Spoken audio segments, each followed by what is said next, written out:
Alright, peace and greetings, YouTubers. So, welcome to part 19 of R&B is Dead. You know, it's crazy. I never thought this would get to part 19. I thought it was going to kind of fizzle out around 10, but you all insist on dragging this thing out, so we're going to keep dragging it out.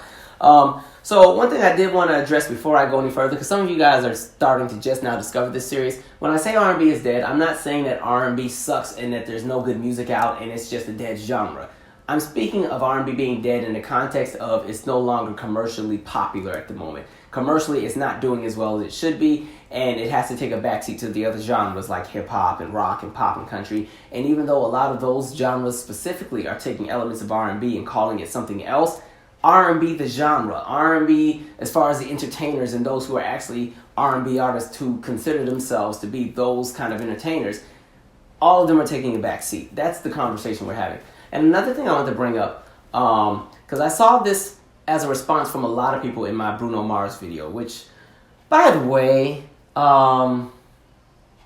subscribers, I really appreciate y'all. I'll say that. It's annoying sometimes when you will give a really well thought out analysis of something, and because people either maybe they don't already follow you because they're not subscribed or something, so they get one interpretation of something and then they blow it up into something else. Like that was the most interesting video because I got a lot of anger on like both sides of the argument. I'm like, clearly you didn't watch the whole video because I addressed both sides of the arguments and I thought that was pretty fair and balanced. But anyway, on that video, one of the biggest things I saw a lot of people say in defense of Bruno Mars was, well, if black people didn't abandon New Jack Swing, then we wouldn't be having this conversation. So I want to say this. Black people didn't abandon New Jack Swing. New Jack Swing just evolved into another sound. Because if you go back into that era, here was the issue with New Jack Swing. New Jack Swing, as I said, is my favorite sub-element of R&B. It's always been my favorite component of R&B. It just takes me back. It just gives me a nostalgia of just happier times.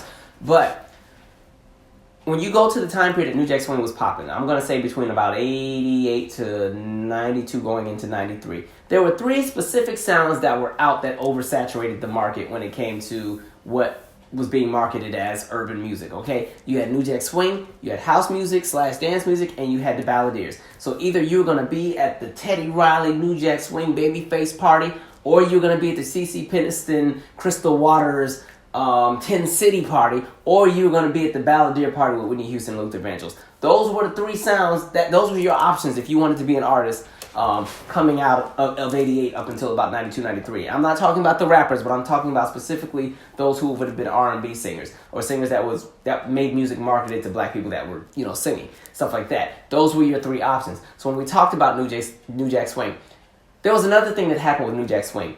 Record labels, to be honest, didn't really care for New Jack Swing because New Jack Swing was not as commercially appealing as some of the other sounds. Why? Because New Jack Swing came off a little too rough for pop audiences sometimes. Like, there's a lot of New Jack Swing classics that weren't really big hits on the pop charts. They were huge hits on the R&B charts, huge hits on the hip-hop charts.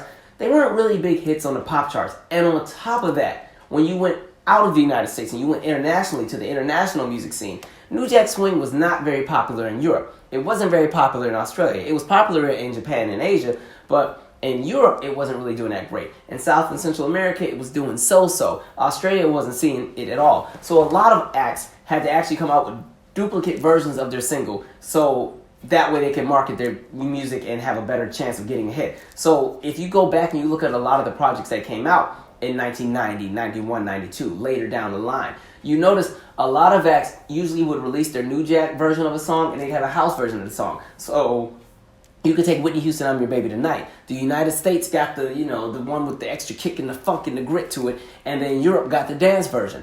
And I mean, they still also released a dance version in the United States, but the one that was pushed in the United States was the original version, which, and that's interesting because I'm Your Baby Tonight is hard. It's one step from almost not even being a New Jack Swing song. All right, it was more so an extension of the Minneapolis sound, but it kind of still had that New Jack Swing vibe.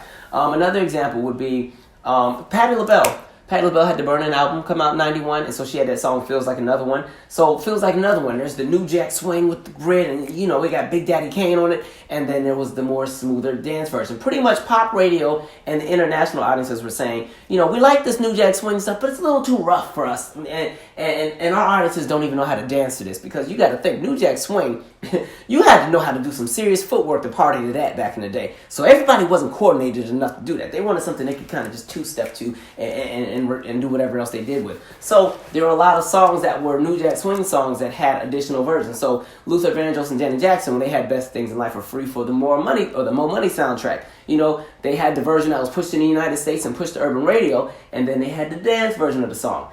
True story, the other day, I was at work, and so I was making my little New Jack Swing playlist for work because it was like a really quiet downtime, so I had some time where it was just me there. I'm like, okay, I'm about to put my New Jack Swing playlist on Spotify, and I'm gonna clean up some stuff. And so I'm jamming, and then it gets to Tevin Campbell, Strawberry Letter 22 or 23, which is like one of my favorite songs.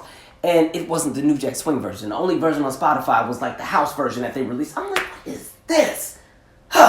So anyway, my point is, there were a lot of songs that had multiple versions that were released. So that was one thing that happened, where New Jack Swing, because the labels really wanted artists to have a better shot at getting big hits, especially overseas, because overseas, the music industry was really blowing up once you got to the 70s, the 80s, and the 90s. So the U.S. markets were really trying to tackle those markets over there as well. So they wanted to have a better shot at getting those big hits. So they didn't just solely stick with New Jack Swing. So a lot of artists started transitioning. If you look at like Ralph Tresvant, and he had Sensitivity.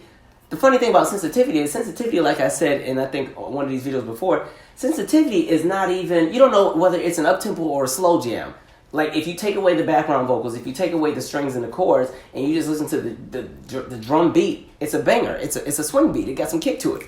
Once you add in those chords and the background vocals and everything's soothing, then it's kind of real mellow. But even that was a little too rough for the European audience. It was a little too rough for some pop audiences. So they had a different version that was also released to kind of make it a little smoother for everybody. And so my point is, it wasn't an issue of abandoning the sound. It was more so a thing where that sound was so oversaturated to the point where people were also getting tired of it that the sound evolved. So you had that take place where the sound started changing, because there were some acts who came out at the peak of New Jack Swing and died when New Jack Swing kind of transitioned into a slower groove. And TLC talked about that one time where they were saying, somebody asked him, your Ooh on the TLC Tip album was like very New Jack Swing. If you have that album, every song on there is a New Jack Swing song except for two songs, Baby, Baby, Baby, and Something You Want to Know. And so they're like, why did y'all go from, New Jack Swing to, a real mellow creep and kick your game? And Left Eye was like, hey, the sounds changed. Things were evolving. We had to go with the time, or we would have been lost and stuck in that sound. And it happened to a lot of artists who came out of 91 and 92. A lot of artists who debuted, when you're an artist and you debut and you build your sound around the trend that's out, there's no guarantee that your audience is going to follow you to that next journey, to that next sound. And so that got a lot of people caught up. And there were some acts who kind of didn't get the memo that New Jack Swing was kind of transitioning and evolving into a slower sound. And so it was time to kind of update. And so a lot of people ended up not doing well. A perfect example would be all of the New Edition members that went solo on their second and third attempts. Bobby had did his thing. The first album came out in like 86. Kind of before New Jack Swing popped off. But then, Don't Be Cruel was the big album with My Prerogative and Every Little Step I Take. When he got to the third album, Bobby, which came out, I think, 92, New Jack Swing was slowly transitioning out, because by the time you got to the summer of 93, New Jack Swing was a wrap, to be honest. The sound was changing. And so the Bobby album did okay, but it didn't do Don't Be Cruel numbers. When you get to Johnny Gill missed the memo. He had a great debut album, or it wasn't his debut album because he had a couple albums, but the album that had My, and Rub My Back and Rub You the Right Way, or whatever all that was. Huge album. The follow-up, he comes out with this single, The Floor, all the way in 1994. And it's a New Jack Swing song. And we've been stopped New Jack Swing in 94 because the sound evolved. And so that album came and went. Ralph Tresvant, again, same thing. By the time he got to his second album, he kind of came out as a solo artist during the peak of the New Jack Swing sound. And so when he got to his next album that came out in 94, New Jack Swing was already done with. People didn't really know what to do with him. And so that album kind of did a little so-and-so. Belle Biv DeVoe, another example. They came out in 90, 91. Poison was the ish. She's Dope was the ish. Dope album, had a great time. By the time they got out with that second album that came out in 93 as New Jack Swing was transitioning to its new sound, they kind of missed the memo a little bit. So the album didn't do what it should have done. So my point is just, music changes and it evolves. So it wasn't a matter of black people abandoning the sound, like, oh, we don't want to do it no more. The trend changes. The trend will evolve over time. You have to think, pretty much anybody who was an R&B entertainer who came out with an up-tempo song between 1988 and 1992, their song was most likely a New Jack Swing song. So you have to think that sound was so oversaturated by the time you got into 93 that people were tired of it and people wanted to do something different. And when you have a sound that's constantly saturated in the market and producers are constantly trying to evolve and build on that sound, things start to change over time anyway. It's kind of like if you have a favorite artist and you follow them and maybe like a demo of one of their songs leaks and you like that version, it's dope and hey. And then finally the polished version of the song comes out maybe a year later and it sounds nothing like what you just heard because the producers have been in the studio playing with it and changing things around until it fits. Same thing with New Jack Swing. So pretty much the sound just grew into something else, and it kind of grew into that sound where we slowed down a little bit, and now we were, bouncing with everything. And that's when you had all them songs that sounded like the Keith Crouch kind of brand new production. So like the Sitting Up in My Rooms and the I Want to Be Downs and the Faith Evans, You Used to Love Me kind of sound. That's really what that was. This wasn't supposed to be that long, but I had to get that out. Anyway, so what I also want to talk about is, with R&B right now, we know there's a lot of changes in the industry. iTunes is planning to stop using the iTunes store to purchase music in 2019, which I really think is a stupid thing to do. But, they really want to focus on streaming and using the streaming sites. They want to get people to focus on Apple Music and Spotify and Tidal. And I guess, but my thing is I would rather you give people options. Why mess up something like the iTunes store? Because that's still the bread and butter of a lot of these labels. But anyway, the industries are changing. And so what I think a lot of R&B acts need to do as far as their sound, because right now, it seems like R&B is slowly trying to make a commercial comeback. There's been a few acts who've come out that have been able to slip through the cracks and get that mainstream success. So Daniel Caesar's a great example. They have been playing the mess out of whatever song he got out. I gassed him up a few videos ago because I really like his album. But now at this point, they play that song so much, I'm so sick of hearing it. I don't even know what the name of the song is. I'm like, damn, get to the next single. But, that his stuff has blown up. SZA has had a really great run.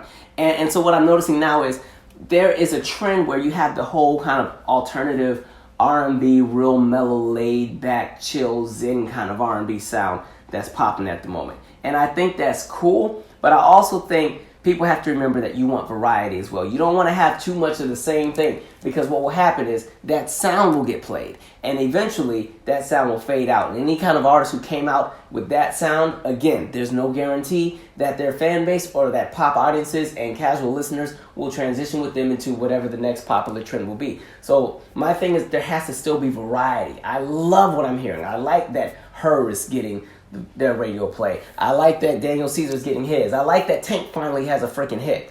Because it's been a while. This current song that's out now is the biggest hit he's ever had. Even though I don't even care about the song like that. But my point is, they're finally getting that lane of exposure. But the problem is, it's all that same kind of sound.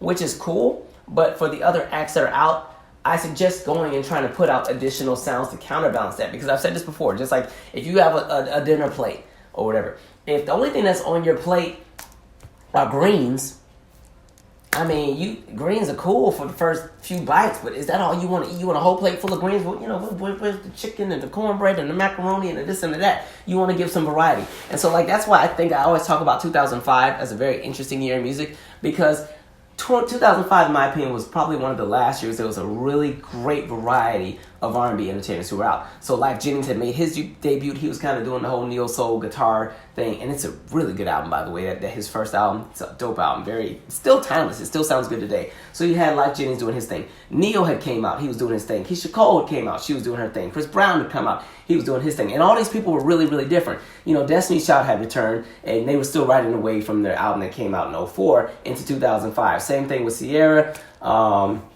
Mariah Carey came back, had a really big album. Usher was still writing what was left of Confessions. It was just a very diverse era in music where there were so many different sounds. A. Marie had one thing, so she was kind of doing the go-go thing. Tweet had come back out, and so Tweet, she had the It's Me Again album. Tidra Moses had come out, and she was doing her thing. And you just had all of these different acts who were, doing. Vivian Green had come back out again. All these different acts had come back out, and their sounds were so different. And it's there wasn't an oversaturation of the same sound. All of those people weren't getting crunk. All of those people weren't just neo-soul artists. They all gave a little bit of everything. So it's important that you give variety, which leads me to my point where I want to talk about a lot of the established artists. Hold on, my voice is cracking. Let me get my water for 1 second. Don't judge me. All right. Anyway, so there's a lot of established artists who are out, who are older, that have been trying to make comebacks. And some of them have been somewhat successful, but a lot of them are having a really hard time. And so I think my advice for a lot of these acts is that I think what happens is there's a generational divide. You know, your ears are trained to listen to what you know and what you've experienced and what you love. And I think sometimes you have to appeal across generations. And that's not saying that, I don't know, if Gladys Knight wants to come back out, she needs to make a song about twerking it and dropping it and popping it and busting it wide open.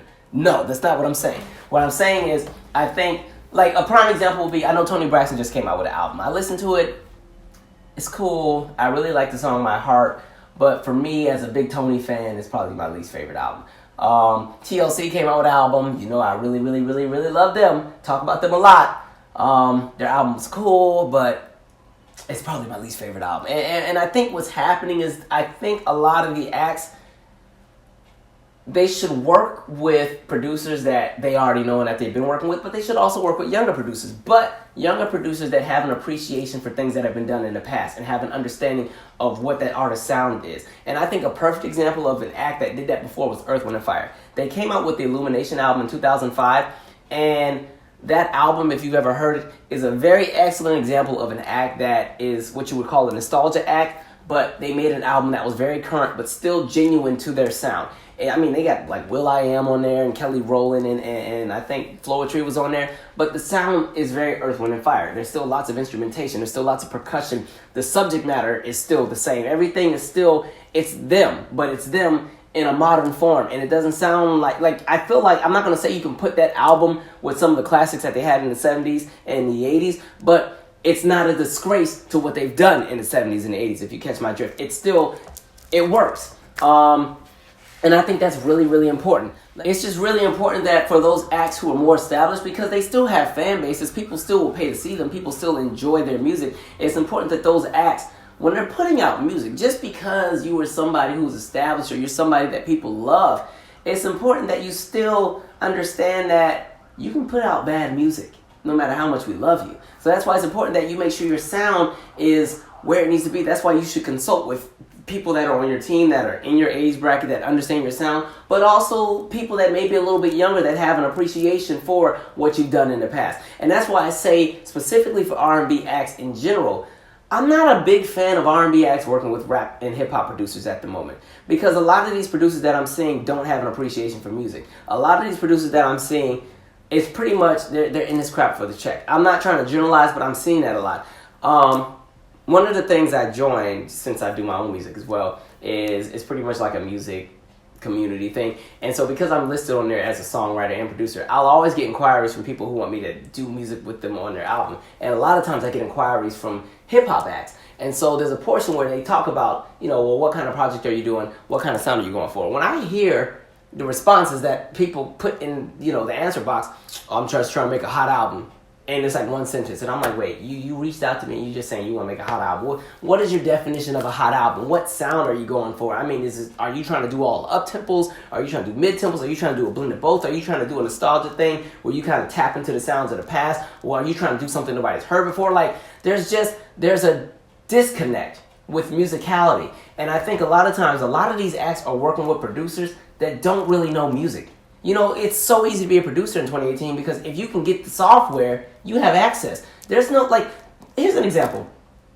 Metronomes didn't exist probably until almost the 80s. I'm talking about metronomes that were digital that you could use to loop a song. So, today, if I go on Pro Tools right now, I can get on my little drum kit and go, and then I can highlight it, I can group it, I can loop it, and then I can loop it, 30 times. And I just have to hit play this. As opposed to if it were 1971, I have to be in that drum kit. And if I sneeze and mess up, now I got to start over. Or I have to go back to that piece and loop it and pray that the recording tape doesn't mess up and pray I can catch the beat right at the right time. Things have changed. So there's a lot of people who are doing music who just, they're not well studied. And there's no diss to anybody. Do what makes you feel good. But I feel like you have to work with producers that really, really love music. And not just one genre, but like all the genres. Like that's why I always gas up Jimmy Jam and Terry Lewis. These two somehow took a song that came out in 1898, before there was even a music industry, Gymnopedie #1, and somehow combined it with a soft rock song from the 1960s or 70s, Ventura Highway, that song, and made a song, Someone to Call My Lover for Janet. Like, who does that? Who thinks of that? You know what I mean? You have to really have a good ear for music to randomly say, hey, let me use that random song that they probably taught me in music class when I was in 4th grade, and I'm going to mix it with this soft rock song I heard, and then I'm going to give it to an R&B pop artist to record. You know what I mean? You've got to have somebody who has a good ear for music. And so if there's not an appreciation and understanding for music from that producer, you need to be careful with who you're working with. Because a lot of these producers, especially a lot of the hip-hop ones, and hip-hop heads, please don't fight me, but I'm just saying what I've seen. Because a lot of them are really in this for the business, and they're really just trying to get paid. And listen, do you get paid?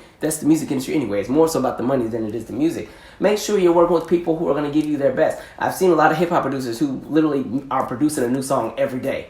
And some people really just have that kind of talent and creativity. But you got to think, if you're creating a new song every day, what is the quality of the song that you're putting out? What is the quality of the work that you're giving to another artist? I have a lot of friends that do music as well, and they're like, oh, and it's the most interesting stories because they'll sit there and say, oh, I was supposed to go in the studio with so-and-so, but they pushed me back again. Oh, they pushed me back again. Oh, they pushed me back again. Then when they finally get in the studio, they get some bootleg-ass track where it's like some basic loop. There's no chord progression. If you just play the track, you wouldn't know when the chorus starts. There's no bridge put into the song. You don't know where the verse would start. It's literally just somebody playing 4 chords and a drum kit, and it's looped for 3 minutes, and they got to write to it.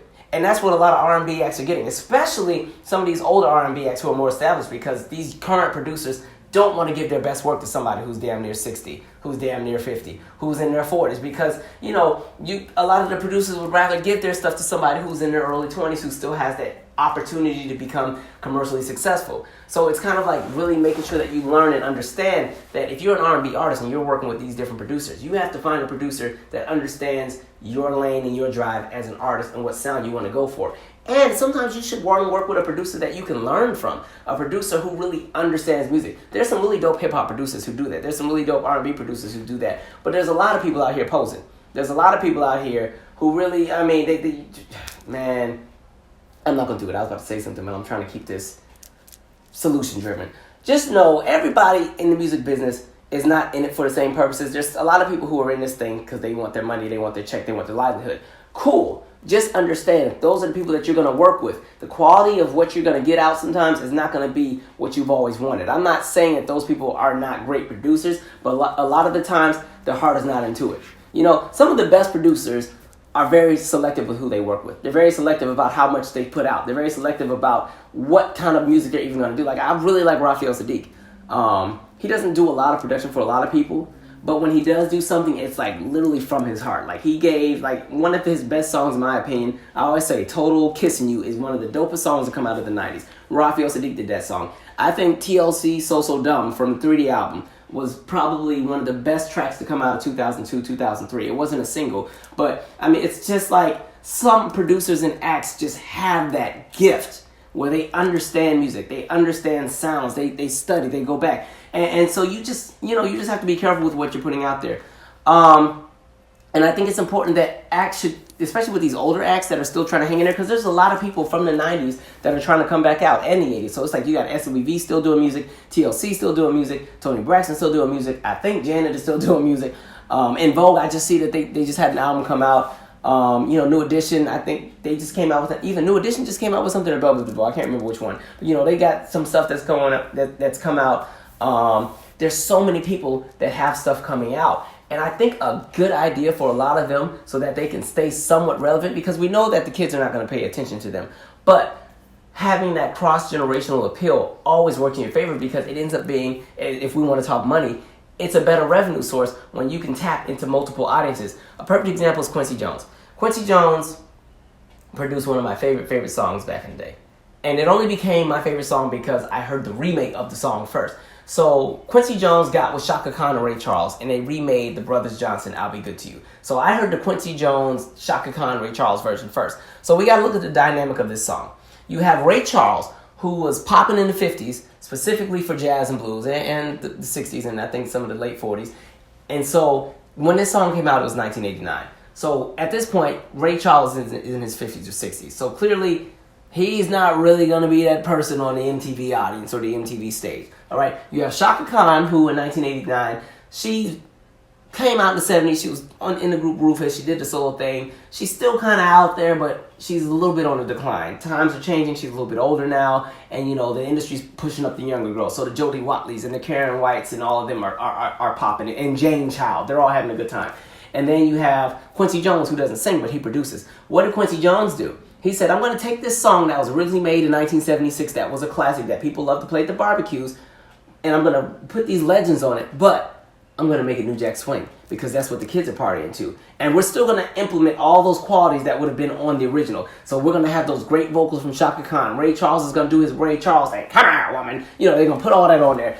And so you fast forward, you have college kids at a house party dancing to a 60-year-old man and Chaka Khan and Quincy Jones talking about I'll Be Good to You. Like, if you listen to that, that is a dope little New Jack Swing song. And then with me growing up, when I heard it, I always loved that version, but then I heard the original from the Brothers Johnson. That's like one of my favorite songs. So it's like indirectly by Quincy Jones deciding that I'm going to try to still be true to myself and true to what me and my generation that consists of Ray Charles and Chaka Khan are true to. I'm going to be true to that, but I'm also going to try to open my other ear and see what's trending today and try to put a best of both worlds. So by him directly doing that, or indirectly doing that, that indirectly led me to listening to a song that came out 15 years before I was born. And so that cross-generational appeal, I think a lot of people have to consider doing that as well, even if that means collabing. I think a great example of that was, speaking of Shaka, Gladys Knight, Shaka, Brandy, and Tamia on Set It Off soundtrack when they had the Missing You song. The little teenage girls are probably not going to be listening to no Gladys Knight or no Shaka Khan. And to be honest, they probably didn't know who Tamia was, but they knew who Brandy was. So by them turning on their TV and they see the music video with Brandy, oh, we like her. We'll sit and we'll watch the video. And before you know it, they've sat through that entire song. They've been introduced to Shaka, they've been introduced to Gladys, and they've been introduced to Tamia, who just didn't have the same budget as the other peers in her age group at the time. And so I think that cross-generational appeal is important. And I think going back to my conversation about variety, I think it's really important that you just have variety in your sound because you don't want to have too much of the same thing. I think the reason people really gas up the 90s is because people had so many choices of what to listen to. And unfortunately, because radio is stupid today and they're telling us what we have to listen to and we have to just sit there and take it. But when you just think about the different variety that existed, in the 90s, there were a bunch of different formulas to be successful. So you had the boy bands. And even with the boy bands, you had multiple kind of boy bands. You had the actual bands, like a Tony, or a Mint Condition. And then you had kind of like the sex symbol bad boy group. So you had like the Jodeci. Then you had the R&B crooners, so kind of like Boyz II Men. And then you even had the boy bands that were a little bit older. And so that would be somebody like After 7, who, like, if you look at the group After 7, most of the members were in their mid-30s by the time they came out. So After 7, even though they sounded good and they could still get radio play for the younger audiences, the older audiences appreciated them. Okay, and then you could take that exact same description I just gave for the boy bands and flip it over and give it to all the girl groups. Same thing with the girl groups. You had the girl bands that played instruments. You had the girl groups that were a little bit more visual. You had the girl groups that were really good, the crooners. So like you just talk all the girl groups from that era. So you had an In Vogue and an SWV and a Brownstone and let me give another example. Well, let me use those three. And those were like the big singing, or Escape. I'll throw them in there. More of the focused on the singing and the vocals. Then you had like a TLC who were a little bit more visual. And then you had somebody like a Jeanne, which was a little bit more experimental. And then you had a group like Cut Close, which was more so kind of like a protege of somebody like a Keith Sweat, where they kind of stayed. Was it Cut Close? Cut Close was Keith Sweat's protege. Or was that R. Kelly?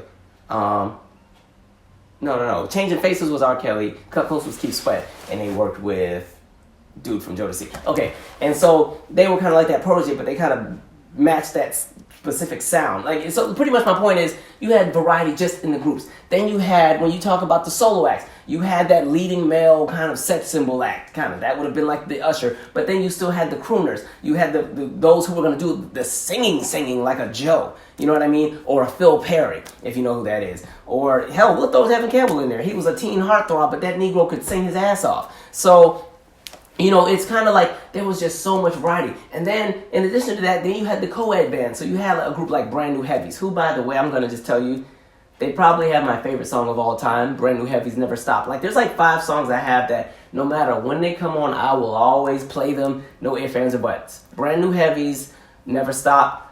Loose Ends, that was that black British group from the UK. They had this song called Watching You. Absolute favorite effing song. Patrice Rushen, Remind Me is a favorite song. I already talked about the Brothers Johnson, I'll Be Good to You. What else am I really, really hooked on? And, well, we'll spend some other time on that. But there's just certain songs that just link you in. You can't let them go.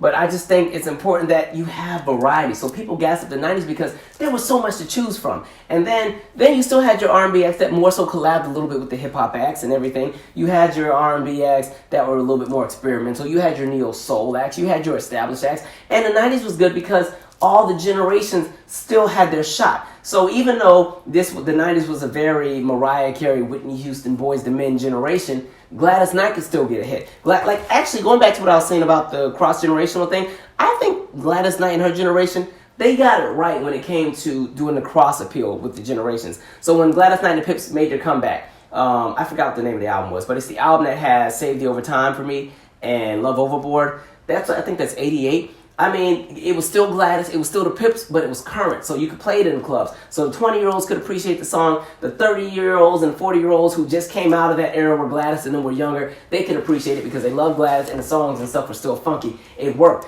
Patti LaBelle, I already brought her up, but that Burning album, and even the album that came after that had Right Kind of Lover on it. Right Kind of Lover is a very interesting song because it's that perfect example of when I was saying New Jack Swing was transitioning. It's not quite a New Jack Swing song, but it's not quite a TLC Creep kind of song. It's right in the middle as far as the tempo and the BPM. And on top of that, she worked with Ann Nesby, who was like, I think Ann Nesby was older than Patti. Ann Nesby is throwback, but the production is current, and you put it together and you get a classic. And so Patti had it right. And so she had a good swing with the Burning album because it had Somebody Loves You Baby and When You've Been Blessed and When You Love Somebody, Saving All My Love for You. And then, the Feels Like Another One. Aretha had like 2 or 3 comebacks where she, what was it? Work It Till You Sweat It, some song like that. And then, she had the comeback in 98 where she had A Rose Is Still a Rose. And then even with her being on the Waiting to Excel soundtrack with It Hurts Like Hell. Like, it's just, I think they had it right when they were having their moments. They were still, other acts were selling however many millions of copies, but they were still relevant enough to have a song current enough where they could still be going gold and going platinum in an era where these women were well into their 40s, some of them going into their 50s, and they're getting hits that 15-year-olds are listening to. So with that, my point is just, because I've said a lot in this video, my main points I just want to say is, for R&B acts working with producers, work with some producers who understand your sound, who understand music, because the thing about music is, musicality is what has longevity. Yes, musicality is what brings longevity. A lot of times, if you notice, those songs that sound like they're just timeless and they never get old, it's because most of the time it's songs with like real instruments. The reason I always gas up Brand New Heavies Never Stop is it's just a live song. It will never sound old because it's real instruments as opposed to something that's programmed. Programming is cool, but if that sound gets dated, then anything that was created with that programming software or those specific sounds that were used automatically get dated. So like that's why when you drive in a car and if you hear something from 2003, you know it's from 2003 because you recognize the drum kits that were used. If you hear something from currently 2017, 2018, you know it's 2017, 2018 because of the drum kits that are used, because of the synthesizers that are being used. You know what I mean? If you go to some of these New Jack Swing songs, you know that they come out of a certain era because you recognize the different electronic instruments that are being used. But so when you talk about musicality, it's important that you work with producers who understand chord progression, who understand and have a good ear. Some of the best producers can really, they may not even know how to sing, but they know what sounds right. And so when you're an R&B singer, if you're somebody who's up and coming or you're somebody who's trying to really do that, it's important that you're working with a producer who has a good ear for vocals. So that way you're not the only judge of what sounds good. That way you can have somebody be like, wait, nah. You under the note, you gotta do that again. You're over the note, you gotta do that again. You're flat, you gotta do that again. Lift, please. That note came in real thin. Do that again. Are you belting through your larynx again? I can hear it. It sounds like you're straining.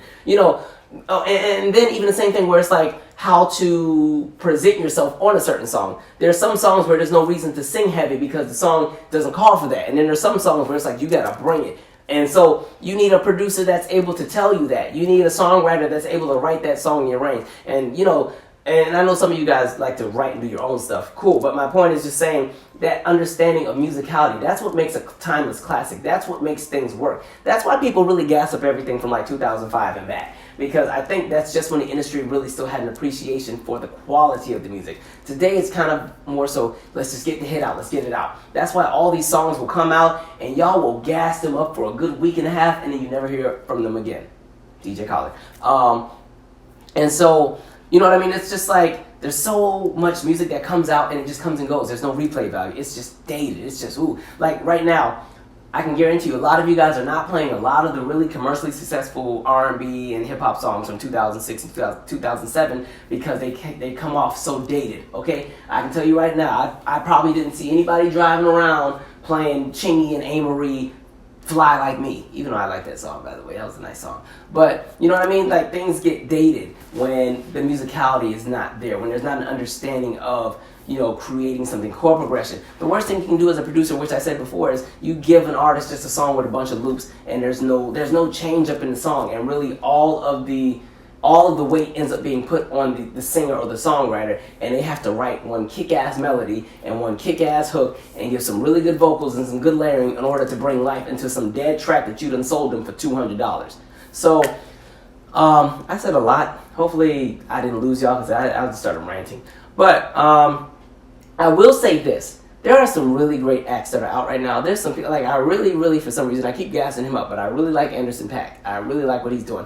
He's kind of like not R&B, but he's not just hip. He's like a mix of like R&B and hip-hop and alternative. I really like his sound for some reason. I haven't even listened to it yet. Y'all have all been talking about it though. Those two girls that went on tour with Beyonce on the Formation Tour, and they're on the Blackish show. I forgot their names, Chloe and somebody. I just bought their project. I pre-ordered in Vogue's. I haven't heard it yet. I just bought... You know what? Miguel has a really nice album. Good job, Miguel. I really like his Told You So song. He needs to release that one. I like that it's different, it's funky, it's upbeat. Because the other thing is, and I said this in the last one, for some reason, everybody is just afraid of doing up-tempos for some reason. Everything is so mellow and slow. And I'm like, are all y'all popping Xanax or something? Like, are you not happy? Can we get a few up-tempos? That's the only reason why, to be honest, I didn't have beef with Bruno and Finesse, because I'm like, damn, at least somebody got something up-tempo I can shake the shoulder to, finally.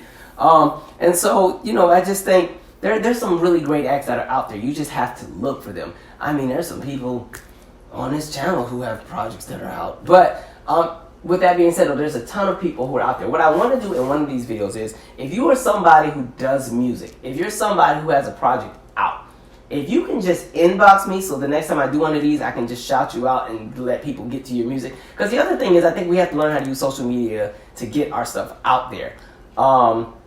Send me your stuff. You don't have to send me your music if you want me to listen to it, cool. But I mean, if you just want to say, hey, Calvin, I got this project, can you listen to it, shout it out. Because there's a ton of you guys that follow me that are subscribed that are doing music. And sometimes people just need that extra boost. I'm not saying I'm a celebrity. Clearly, I'm not. I only got like 10,000 subscribers. But you never know. Maybe the right person might watch that video and it might get you to wherever you need to be great.